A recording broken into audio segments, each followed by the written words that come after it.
Ever heard of a chicken that lost its head but kept on clucking? Sounds like the start of a tall tale, right? Well, this is the true story of Mike the Headless Chicken. In 1945, in the small town of Fruita, Colorado, a farmer named Lloyd Olson was preparing for dinner. Lloyd decided it was time to turn one of his chickens into a meal.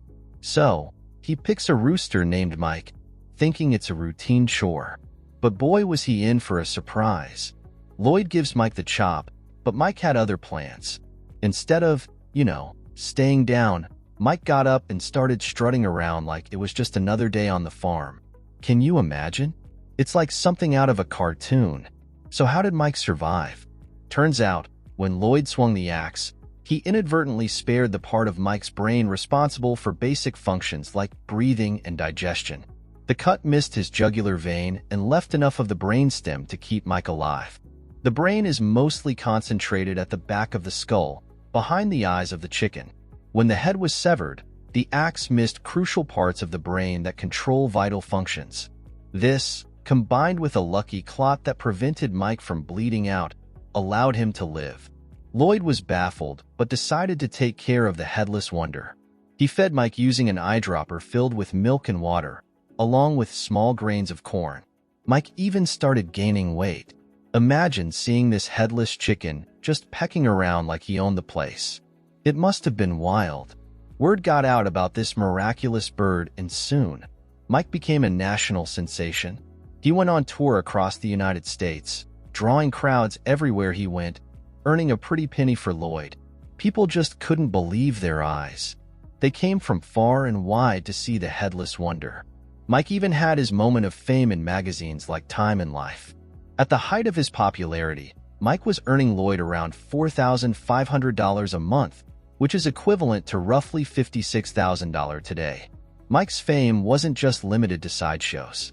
Scientists were intrigued too. He was taken to the University of Utah where researchers studied him to understand how he managed to survive. They concluded that the remaining part of Mike's brain was enough to keep basic bodily functions going. It's fascinating how such a small portion of the brain can control so much. Mike's daily care was quite the task. Lloyd and his wife had to clean out Mike's esophagus to prevent infection and ensure he didn't choke. They also had to be careful to provide Mike with a nutritious diet via the eyedropper to keep him healthy. As Mike continued to thrive, he became a symbol of resilience and determination. People were amazed not just by his survival, but by how he seemed to adapt to his new condition. Mike's story was often shared as a tale of overcoming the odds and defying expectations. If you're enjoying this incredible wild story, don't forget to subscribe. We've got loads more bizarre and fascinating tales from history that you won't want to miss. 18 months after his beheading, Mike died on March 17, 1947, while on tour in Phoenix, Arizona. Lloyd and his wife awoke in their hotel room to the sound of Mike choking on mucus. They searched for the syringe, only to realize that they had accidentally left it at the sideshow where Mike had been on display. Unable to suction the mucus from Mike's throat, they could only look on as he suffocated. Despite Mike's untimely death, his legacy lived on. Today, Fruita honors Mike with an annual festival. It's a celebration of resilience and the sheer will to keep going, no matter what life throws your way.